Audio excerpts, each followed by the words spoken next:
Hello, lovelies! Welcome! All right, so we just did a video on how to do German short rows. So now we will go over how to do wrap and turn. This is not my favorite method of short rowing, but it does get called for a lot in patterns.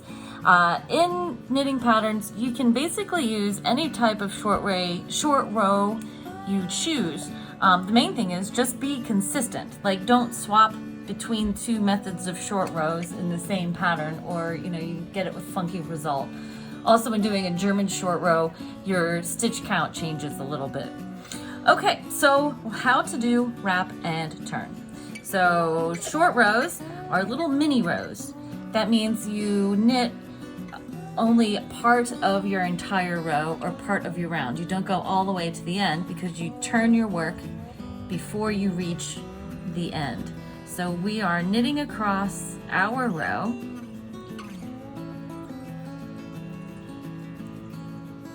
Knitting across our row.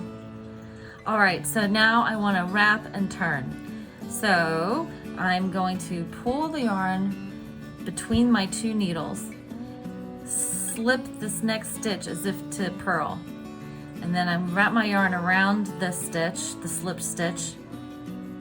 Now I'm going to move it back to my left hand needle. That's a lot of zhuzhing around. I'll show you one more time from the top. Okay, so we've knit until there are 2 stitches left in our row, and I got to do wrap and turn. So I'm going to take my working yarn, drag it between the needle tips. Then I slip my stitch from my left needle onto my right needle as if to purl. Slipped. Take my working yarn, wrap it around the slipped stitch. Now I'm going to slip the slip stitch from the right hand needle back to the left hand needle. That's the wrap. This is the turn. So now I can either purl my way across, or I can move my yarn to the back and I can knit my way across. So let's knit our way across, because now my yarn is in the back. So whether you're knitting, purling, garter stitch, whichever,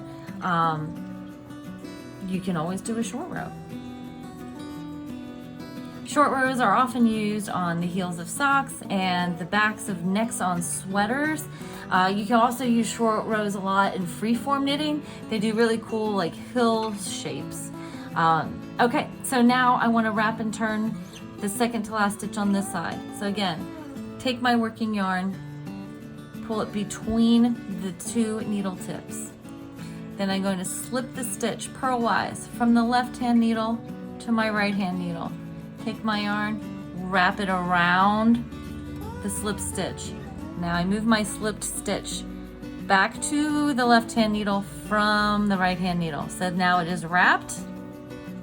We're gonna turn the work. Here we go, turn. So we just knitted a row. Let's purl a row. So when you are knitting flat and you have all your knits on one side and all of your purls on the other, that is stockinette or stocking stitch. It often gets abbreviated as STST in knitting patterns. Okay, so the farther apart your wrapped stitches are from one another, the gentler your slope. The closer they are to one another, the more acute your slope. So this here is our wrapped stitch. It's harder to tell what it looks like on the purl side than it is on the knit side. If you are doing wrap and turn in a garter stitch pattern, oftentimes you do not have to pick up the wrap and knit it along with the wrapped stitch, because it will get hidden in the garter stitch. But if you're doing stockinette, you will need to pick up and knit or purl the wrap around the wrapped stitch. That sounds very confusing. Lots of wraps. So now we're going to wrap and turn again. So this means I'm gonna drag the yarn between. So we were purling. So we put the yarn between our needles, slip our stitch, wrap the stitch, move the stitch back over to the left hand needle, turn our work. So we're still wrapped. My yarn is in the back. So now I'm ready to knit. So now we knit. And we'll do another set of wrap and turn so you can see how it goes again. As most things, doing stuff in garter stitch is probably the easiest thing because you just knit every row. However, there are many times you will be wrapping and turning with a stockinette with your knits on one side and your purls on the other, and it is good to know how to do your wraps and turns and pickups with all the different types of fabric. Okay, so now I'm gonna wrap and turn again. Yarn to the front between the two needles. And then I slip my stitch purlwise to my right hand needle, wrap my stitch. Slip it back over to the left hand needle. See this horizontal bar here? Now it's hard to tell because everything is cream color. This horizontal bar, that is my wrap. We have another wrapped stitch right next to it.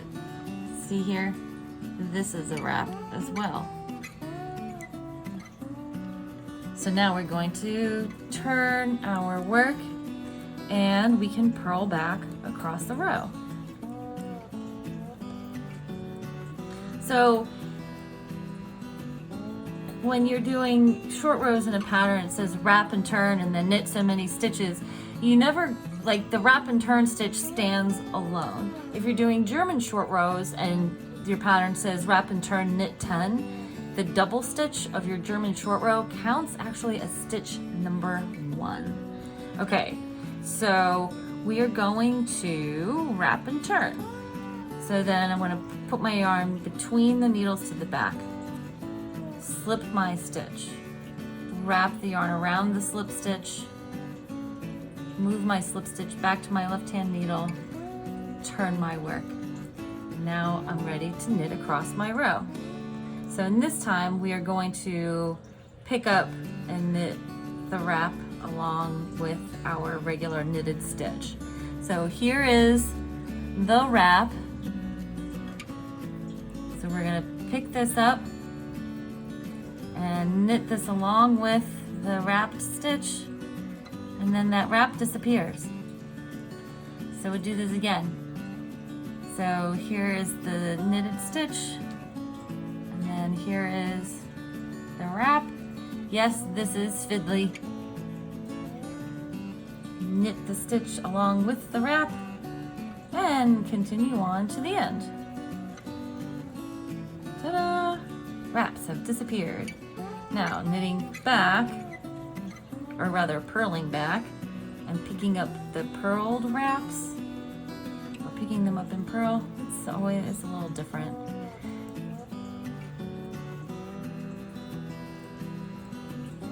So here is a wrapped stitch. You can flip it over and see on the right side this horizontal bar. That's your wrap. So this gets picked up and then purled together with the wrapped stitch. The wrap and the stitch get purled together. And then here's another one. See? Here's the wrap. This horizontal bar right here. So we're going to pick up the wrap,